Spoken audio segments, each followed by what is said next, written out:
Hello from Kingfisher, Oklahoma. We're looking at Esther 4 and 5. Now we've got the Jews in exile. Their queen is Esther. She's a Jew. And their enemy is Haman, who's a Jew hater. Haman convinced the king to pass a law that all Jews should be killed. So Mordecai, who is also a Jew and Esther's relative, hears this edict going around the kingdom. And he goes into mourning. He tears his clothes. He puts on sackcloth. He puts ashes over his head. Very common Jewish way of mourning. And all over the kingdom, the Jews are doing the same thing. Well, Esther hears Mordecai is fasting and weeping and in sackcloth, so she goes out to try to give him clothes and cheer him up, but he won't do it. Mordecai therefore asks Esther to go into the king and get this edict changed. She says, I can't do that. If you walk into the king's presence and he doesn't want you there, you're killed. Mordecai says, listen, you're going to die anyway. The edict is that all Jews should die. So do you want to die waiting or do you want to try to fix it? So she says, I'll do it, but everybody fast over this. And presumably, it doesn't say prayer, but presumably they're going to pray to God over it. Remember, again, the book of Esther actually doesn't mention God, but he's the driving force behind everything.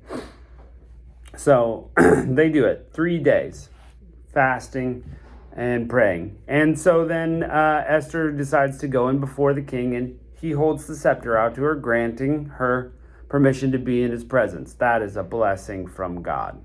So pretty amazing. She touches the scepter and he says, look, I'm going to grant you a request, up to half the kingdom. Well, that's kind. She's kind of getting the blessing of God here. So on that third day, she says, listen, why don't you and Haman come to a banquet and I'll make my request known. And the king's like, great, I love you. You're wonderful. You're beautiful. Let's get Haman in here and we'll do this banquet. So they have the banquet, and at the banquet, she says, could we do this one more time, please? I want to have a banquet tomorrow, and then I'm going to make everything known. So Haman is pleased. I'm the only one that got invited besides the king and the queen. And that makes me great. So he leaves and he's excited, but then he sees Mordecai at the gate. And he is just very upset because Mordecai is like that seed stuck in your tooth, right? That's annoying and you can't get there and it's painful. That's what it's like. And he calls his friends and family together, talking about how well everything seems to be going, how, he has the king's favor, he's rich, he's powerful. Just one thing bothers him, and that is that Mordecai, that won't bow, that won't kowtow to him. Haman's wife suggests, hey, build some gallows and ask the king if he'll let you hang Mordecai on them. That'll make you feel better. Eesh. And so that's exactly what he decides to do and commands the gallows to be built. So again, we've got lots of problems here for the Jews. Remember, they are in exile because of their unfaithfulness to God. So the question is, will they, as they begin to learn how to stay faithful, will they be saved by God? Will they stick to their religious guns and not be bowing and worshiping people? Will God provide for them at all? Because, they've turned their back on God. What will happen? So we'll find out. Let's jump right in here to Esther chapter 4. When Mordecai perceived all that was done, Mordecai rent his clothes and put on sackcloth and ashes, and went out in the midst of the city and cried with a loud and bitter cry, and came even before the king's gate, for none may enter the king's gate clothed with sackcloth. And in every province, whithersoever the king's commandment and his decree came, there was great mourning among the Jews, and fasting, and weeping, and wailing, and many lay in sackcloth and ashes. So Esther's maids in her chambers came in and told it to her. Then was the queen exceedingly grieved. She sent raiment to clothe Mordecai and take away his sackcloth, but he received them not. So she's trying to help. Then called Esther for Hatach, one of the king's chamberlains, who he appointed to attend upon her, and gave him a commandment to Mordecai to know what it was and why it was. So Hatach sent forth to Mordecai unto the street of the city, which was before the king's gate. Mordecai told him all that happened, and the sum of the money that Haman promised to pay to the king's treasury for the Jews to destroy him. And he gave a copy of the writing of the decree that was given at Shushan to destroy them, and shew it to Esther, and declare it unto her, and to charge her that she should go into the king and make supplication for him, and make the request before him for her people. Can't imagine what that was like. She's like stuck between a rock and a hard place. She knows she could die for going before the king. She knows she's going to maybe die if not. Hatach came and told Esther the words of Mordecai. Again, Esther spoke to Hatach and gave commandment to Mordecai. All the king's servants and the people of the king's provinces do know that whosoever, whether man or woman, shall come into the king in the inner court, who is not called, there is one law of his to put him to death, except such as the king will hold out the golden scepter that he may live. And I have not been called to come into the king these 30 days. It's been a whole month since she's been allowed to see the king. And they told to Mordecai Esther's words. Yeah, and let's not remember, how drastic it was when Vashti did what she wasn't supposed to. She was banished and a new queen in her place. So Esther may be thinking like, that could happen to me.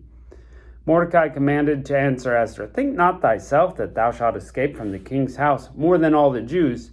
For if thou altogether holdest thy peace at this time, then there shall be enlargement and deliverance. Arise to the Jews from another place, but thou and thy father's house shall be destroyed. And who knoweth whether thou art come to the kingdom for such a time as this? Now this is a huge phrase, so famous from right here.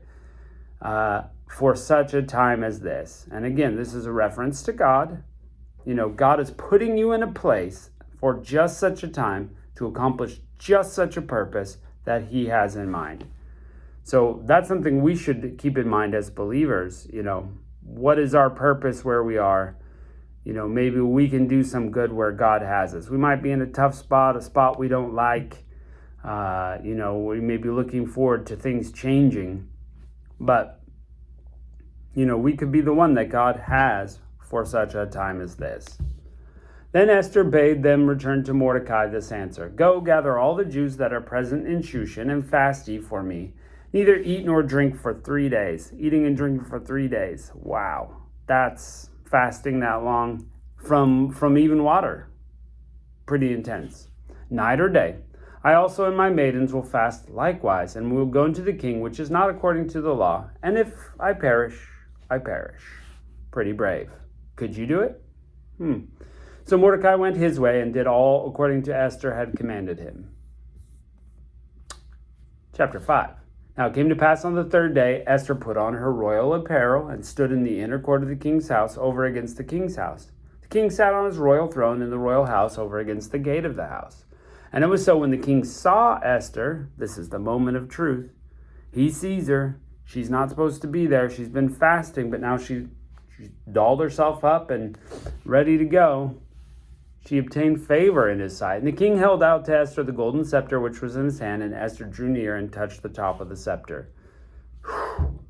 Dodged a arrow there. Then said the king unto her, What wilt thou, Queen Esther, and what is thy request? It shall be given thee even half of the kingdom. Esther said, If it seem good to the king, let the king and Haman come this day unto a banquet that I have prepared for him. Pretty simple request. Then the king said, Cause Haman to make haste, that he may do as Esther has said. So the king and Haman came to the banquet that Esther had prepared. The king said to Esther at the banquet of wine, What is thy petition? And it shall be granted to thee. And what is thy request? Even to half the kingdom it shall be performed.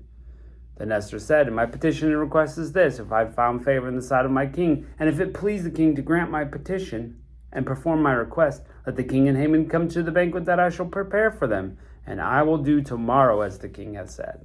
So come once more, we'll do this again, and then I'll tell you everything. Then Haman went forth that day, joyful and glad of heart.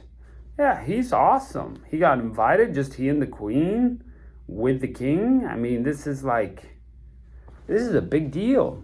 But then Haman saw Mordecai in the king's gate, that he stood not up nor moved for him. He was full of indignation against Mordecai. Nevertheless, Haman refrained himself, and when he came home, he sent for his friends and Zeresh his wife. Haman told him the glory of his riches, and the multitude of his children, and all the things that the king hath promoted him, and how he advanced him above the princes and servants of the king. Haman said moreover, Yea, Esther the queen did let no man come to the king unto the banquet she had prepared, but myself. And tomorrow I am invited unto her also with the king. Yet all this availeth me nothing, so long as I see Mordecai the Jew sitting in the king's gate.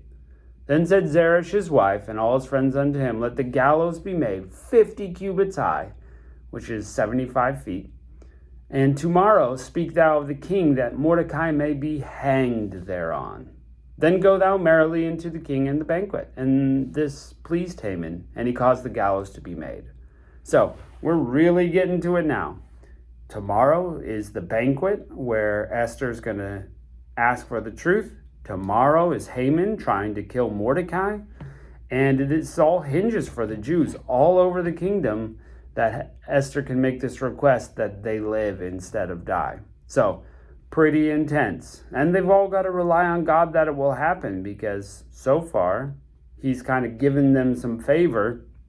Even though this bad thing is looming, God is a God of miracles. So, same as for your life. God can be a God of miracles in your life. When you've got things hanging over your head, maybe that aren't of your own doing, look to God. See what he can do. And remember Esther for such a time as this. All right, thanks for joining us, and we'll catch you next time.